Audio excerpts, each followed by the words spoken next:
Massachusetts Democrats. Thank you again, Councilor Lujan, and thank you to all of you. It is an honor to be here today. My friends, I'm Sonia Chang-Díaz, and I am running to be your Democratic nominee for governor of Massachusetts.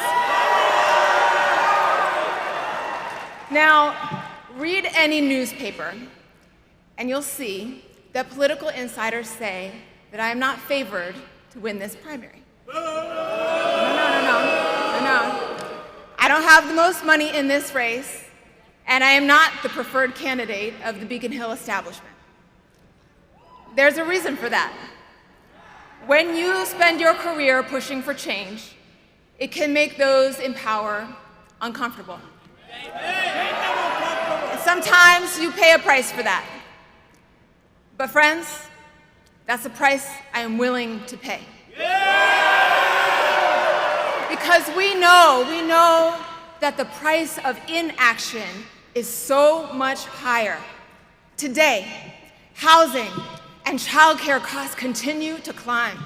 Commutes get longer, and year after year, we fight hard to elect Democrats, only to see inequality and injustice persist and grow.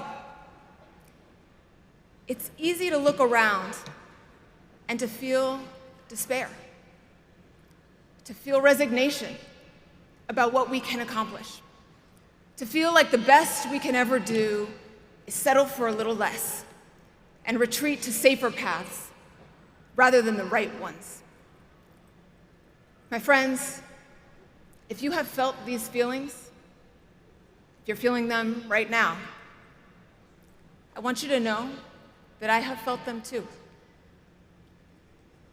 But in these moments, I think back to one of my most profound experiences in politics. It started in 2014. That year, I was appointed the sole person of color on a 21-person commission tasked with updating our state's aging education funding formula. And even though Massachusetts has some of the worst achievement gaps in the nation for poor kids and kids of color, legislative leaders did not want us to touch the issue of inequality.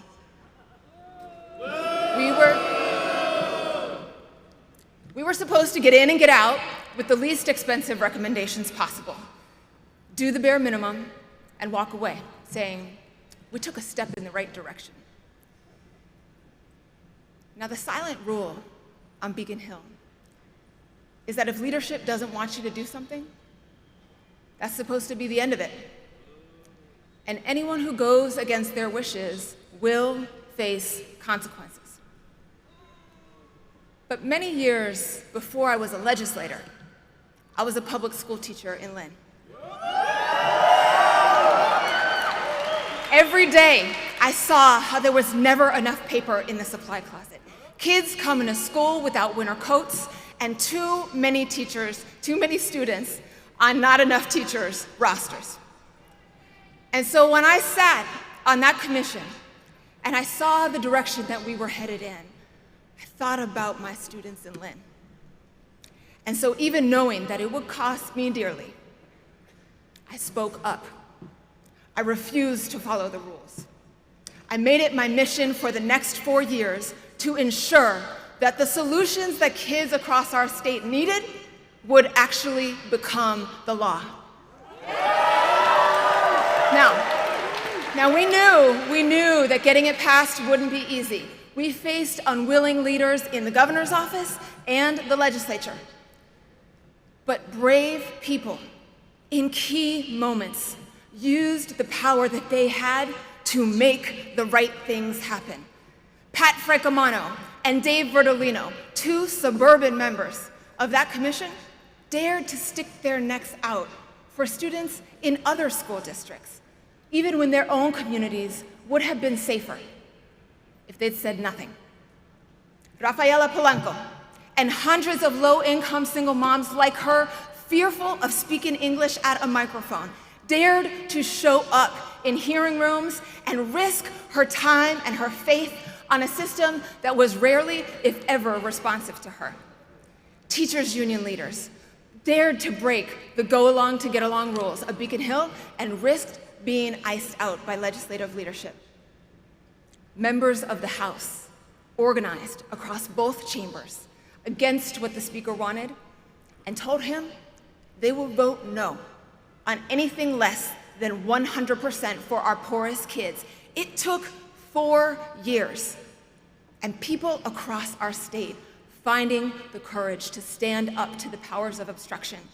But in the end, we won. We won the single most transformational reform for our education system in a quarter century. We won $1.5 billion in new funding for our children's schools, and we won action on racial and economic inequality in our classrooms. Now, along the way, because I took on this fight, legislative leaders stripped me of my position as chair of the Education Committee and my seat on the Ways and Means Committee. It cost me favor with Beacon Hill leadership and, frankly, better pay. But I've been all over this state, in schools and community meetings, and everywhere I go, I hear that these new funds are being used for counselors and social workers. I lost the trappings of power, but kids here in Worcester today have the support staff and school counselors that they never would have had otherwise.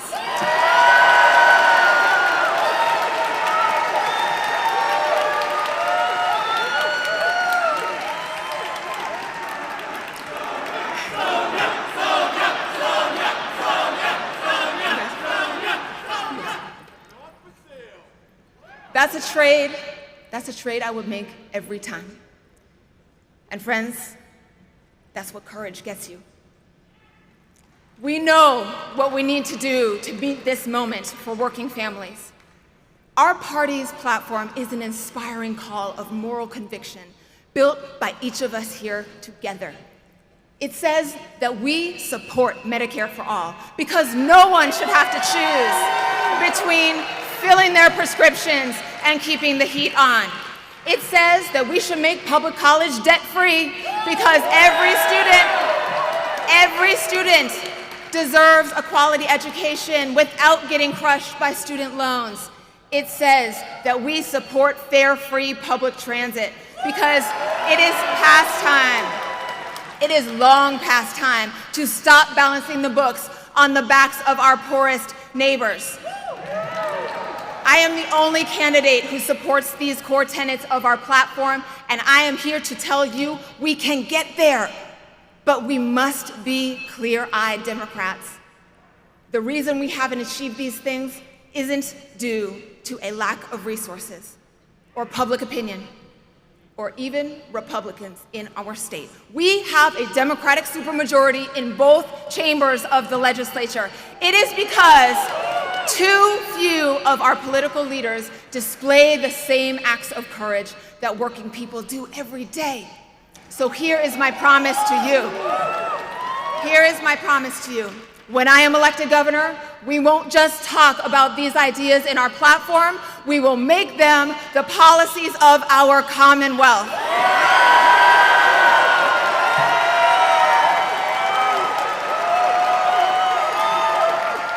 We will pass a Green New Deal to win the fight against climate change and create tens of thousands of good-paying jobs. We will walk the walk on racial justice and make sure that the next time the Federal Reserve does a survey, no one's net worth will be only $8.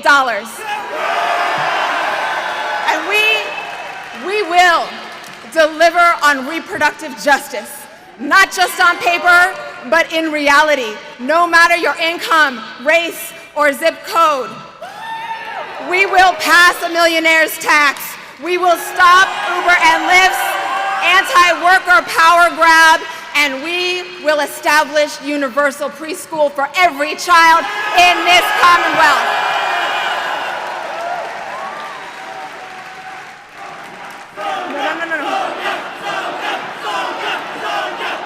No. What it will take, y'all, for us to achieve these things is for all of us to put courage over politics, starting right now. Let's write the next chapter of courage in this party. Find the next set of heroes who will make the difference between accepting the status quo and winning justice for those who lack it. Look around you, you all. Those heroes are here today. Trust that feeling in your gut. Trust that feeling in your gut. That if we had put leaders in power who were more interested in using their power rather than just holding on to it, we would not be where we are today on Roe, on gun control. Be courageous, y'all. Stand up for what you believe in. Risk disagreeing with your friends. Risk losing, but stand up for what you actually believe in. Vote for action, not just words. Vote to put courage over politics. Thank you.